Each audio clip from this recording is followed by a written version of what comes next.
Welcome back to ATL Day Ones. I am Tenitra Batiste, and I have here with me three-time Pro Bowler and morning show co-host on 92.9 The Game, and my friend Hugh Douglas. Hugh, the last Yes. 24 hours have been crazy, but I know the next 12 to 24 hours are going to be crazy as well because it's NBA draft time. So, the Hawks have been in every single trade scenario that you could think of, especially these last 24 hours. And who has been in the middle of every single trade rumor, it seems like John Collins.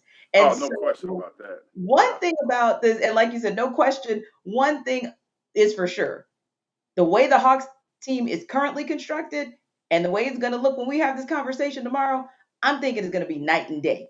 Now, the question becomes how do you get from the current Hawks roster to that new look Hawks roster? And, I want to just read this literally because it's Dejounte Murray, it's Harrison Barnes, it's Rudy Gobert, it's uh, my God, I mean, there's so many of them out there. Donovan Mitchell was another one that was thrown around. Zach Levine. I mean, literally every scenario. But I got to tell you, who I don't know about you, and I want to get your thoughts on this.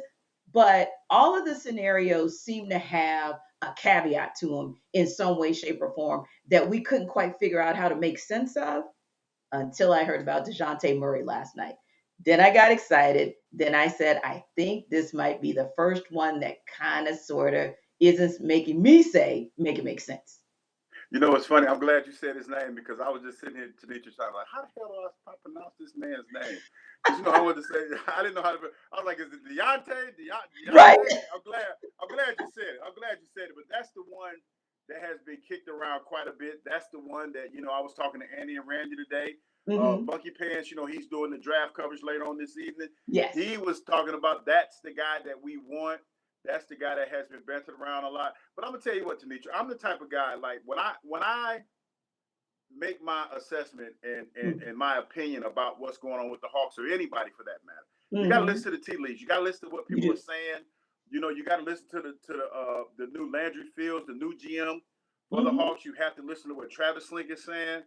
You have to listen to what Tony Wrestler has not said, and Mm-hmm. everybody that Steve Kuhn and everybody that's involved with the Hawks. And it just sounds to me Uh-huh. right now, and this is going to hurt probably a lot of people's feelings. The Hawks might stand pat.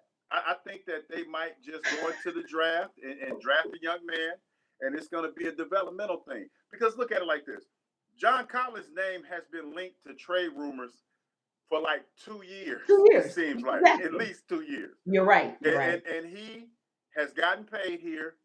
You look at the season that he had last year; was banged up a lot. Mm-hmm. You look at Bogdan Bogdanovic. You look at Clint Capella. A lot of these Mm-hmm. guys were banged up, and you look at the fact that they were young, and Trey Young had said early when the season started that the regular season was boring. Right. I think that they feel like they have a good nucleus of players on the team. I honestly feel like John Collins is going to be here. Now they might go get another shooter, or they Mm-hmm. might try to develop one of those young shooters. Sharif Cooper might be a guy. Mm-hmm. Jalen Johnson and Sharif Cooper are two more young players that a lot of people complain about didn't play a whole lot. Now you're Right. going to add another young guy into the mix, and Mm-hmm. he's not going to play. So it's one of those things you look at because the name I keep hearing is what Ty Washington, the young man. Yeah, he's Ty Ty. one. He's one. Yeah. So it's one of those things where I look at and I'm like, okay, I'm comfortable with adding another shooter. I'm comfortable with adding somebody that's going to add you a little bit more offense. But you talk to some pundits and they say that we should get better defensively. You Yes. know, Oh God. Yeah. Yeah. so it's one of those things where it's kind of hard to say. Mm-hmm. If I was a betting man, I would say the Jonte.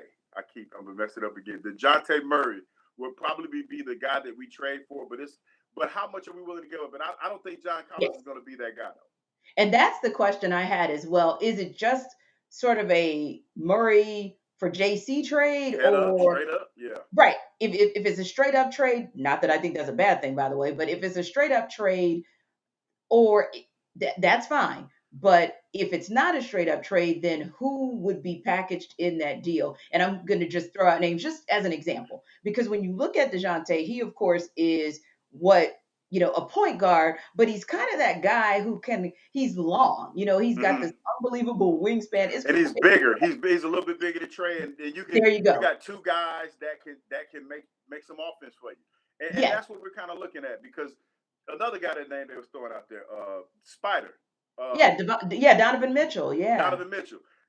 They're him and Trey are about the same size. Right.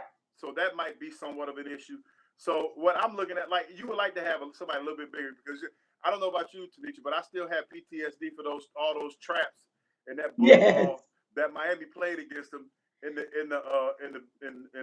postseason. So it's one of those things where you got to figure out a way to get Trey some help because I think the biggest problem defense was a problem because we talked about this many times on the morning show. Yes. But I also feel like in that series in particular, we got inconsistent shooters, and we got Trey. He at what is he at like 12 points or something crazy like that Hmm. during the finals, Yeah. like Yeah. something crazy like that. So we need somebody that's going to take some pressure off of him and can shoot when they do things like that to Trey when they try to box him in and trap him and Mhm. things of that nature. Right, but that's why I actually like going back to this Dejounte Murray trade. Yeah. That's actually why I like him because real talk, back at the trade deadline, I was hoping that the Hawks would go after another Spur, Derek White, who actually showed some real strong signs across the postseason, ended up with the Celtics and Mm-hmm. had himself a really good postseason. But what I like about Murray, because hey, being on the court as the in-game analyst for the Hawks, I got to see this dude torch the Hawks and torment them Mm-hmm. up close and personal where I literally was like, you think maybe we can put 3, 4, 5 folks on him because he was destroying the Hawks. And so just seeing what he was able to do, and I'm talking like two-way play, destroying Mm-hmm. them, right? So when I saw that, because he's darn near a double-double machine himself at guard. So if you got somebody in the backcourt that's going to be a potential two-way player and giving you strong rebounds and assists, can handle, giving you another ball handler, can work off the ball, can create his own shot, all of the above, and just to that earlier point, take some of that Consistent. pressure. Yeah, exactly. And Consistent. consistently take the pressure off of Trey Young. I would go for that. And look, that's a lot for me to say because, Hugh, when we talked about the Hawks over especially the back half of this last season, right? When Mm-hmm. we talked about them, we've literally talked about the fact that there were kind of three camps, if you will.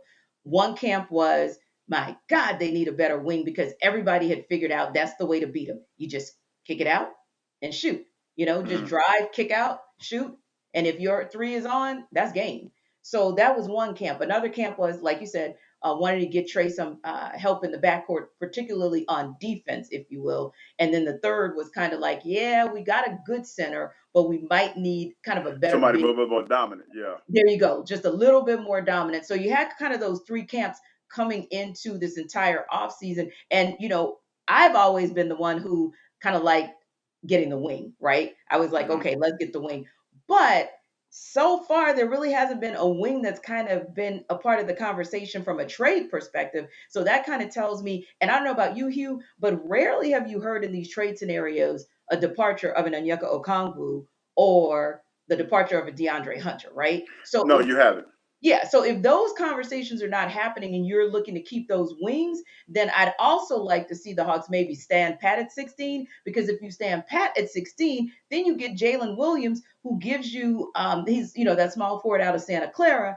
He Mm-hmm. gives you what you need. He's another one with a ridiculous wingspan. He's another one who's got good court vision. He can shoot. He can make plays. So I'm okay if they stand pat. But you know what's funny about that, Tanisha? Because we were talking about today. Mhm. You have some people. You have a fourth camp. That fourth camp is win now.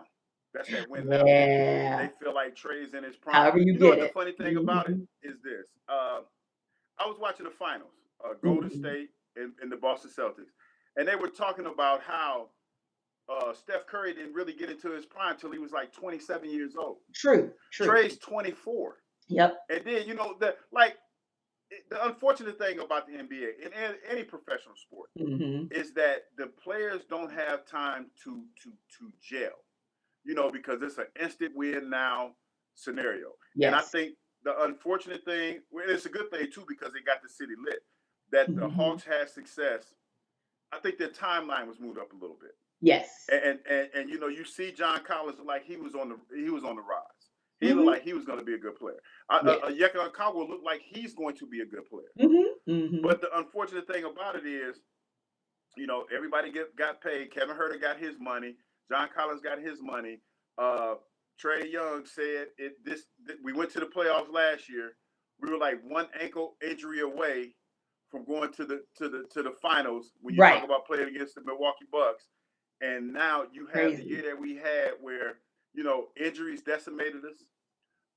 The fact that Trae Young, I know he was a young guy, but he said it, that the regular season didn't matter. And you had a bunch of guys that didn't give us the same thing that they gave us last year. So now this is why we're having all these conversations. But that's why I firmly believe that as much as we want this team to change, I'm starting to think it's not going to change as much as we think it's going to change. Now, there might be a wing player, like another shooter or somebody. But I don't think, like, for the core guys like John Collins and Kevin Herter and those guys, I would say probably the guy that's probably going to be gone is Bogey. Probably Bogey. Bogey's probably going to be the guy that's going to be gone.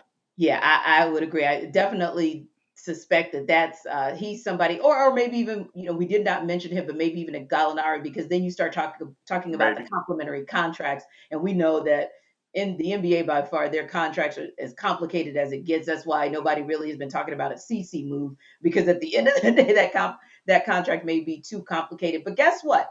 We'll all find out tonight. The whole crew, Landry Fields, Travis Schlenk in that front office, along with Nate McMillan, are going to be posted up at the Emory Sports Complex tonight, making it all happen. So everybody is going to be looking up to North Atlanta to see what this Hawks team is going to look like later tonight. Can't wait to see it. Cannot wait, because we sure will be watching. And when we come back, we hope you guys stick around to check us out, because we'll be talking about For the Culture, and you're going to want to stick around with us, because Hugh and I, we're hot about something. We'll talk about it on the other side.